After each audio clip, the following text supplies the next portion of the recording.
सावन का महीना आते ही दुनिया भर के भारतीय राखी का दिन जानने के लिए उत्सुक हो जाते हैं।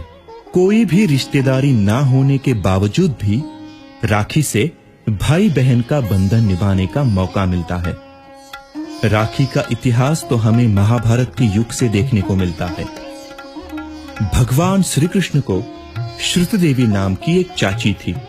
उसने शिशुपाल नामक एक विकृत बच्चे को जन्म दिया था। बड़ों से पता चलता है कि जिसके स्पर्श से शिशुपाल स्वस्थ होगा उसी के हाथों वह मारा जाएगा। एक दिन श्री कृष्ण अपने चाची के घर आए थे और जैसे ही श्रुतदेवी ने श्री कृष्ण के हाथों में अपने बेटे को रखा, वह बच्चा सुंदर हो गया। माना कि श्रुतदेवी यह बदलाव देखकर खुश हो गई, लेकिन उसकी मौत श्री कृष्ण के हाथों होने की संभावना से वह विचलित हो गई। वह भगवान श्री कृष्ण से प्रार्थना करने लगी। भले ही शिशुपाल कोई गलती कर बैठे, लेकिन उसको श्री कृष्ण के हाथों सजा नहीं मिलनी चाहिए।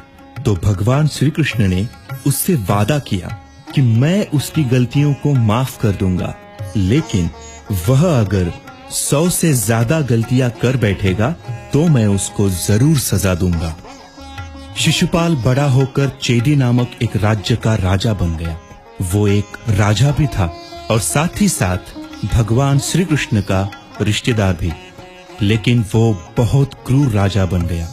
अपने राज्य के लोगों को बहुत सताने लगा और बार बार भगवान श्री कृष्ण को चुनौती देने लगा।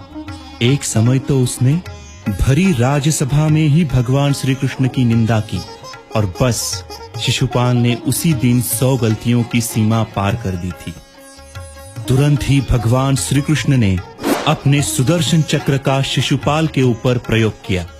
इसी तरह से बहुत चेतावनी मिलने के बाद भी शिशुपाल ने अपने गुण नहीं बदले और अंत में उसे अपनी सजा भुगतनी पड़ी। भगवान श्री कृष्ण जब क्रोध में अपने सुदर्शन चक्र को छोड़ रहे थे, उनकी उंगली में भी चोट लगी। भगवान श्री कृष्ण के आसपास के लोग उस घाव पे कुछ बांधने के लिए इधर उधर भागने लगे, लेकिन वहां पे खड़ी द्रौपदी कुछ सोचे समझे बिना अपनी साड़ी के कोने को फाड़कर भगवान श्री कृष्ण के घाव पर लपेटा।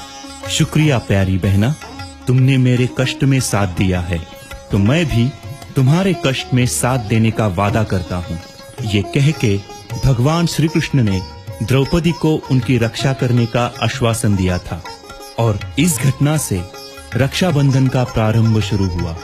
बाद में जब कौरवों ने पूरी राजसभा के सामने द्रौपदी की साड़ी खींचकर जब उसका अपमान करने का प्रयास किया, तो भगवान श्री कृष्ण ने द्रौपदी को बचाकर अपना वादा पूरा किया था। उस समय से लेकर बहनें अपने भाइयों को राखी बांध रही है और बदले में भाई जीवन भर अपनी बहन की रक्षा करने का आश्वासन देते आ रहे हैं। सावन मास की पूर्णिमा पर राखी के अलावा कुछ और त्योहार भी मनाए जाते हैं। कुछ लोग इसी दिन अपनी यज्ञोपवीत बदलते हैं, इसीलिए इस दिन को जंध्याला पूर्णिमा भी कहते हैं। इस दिन ओडिशा और पश्चिम बंगाल में कुछ लोग राधा और कृष्ण की मूर्तियों को पालने में रखे झूला झुलाते हैं और इस दिन को झूलन पूर्णिमा कहते हैं।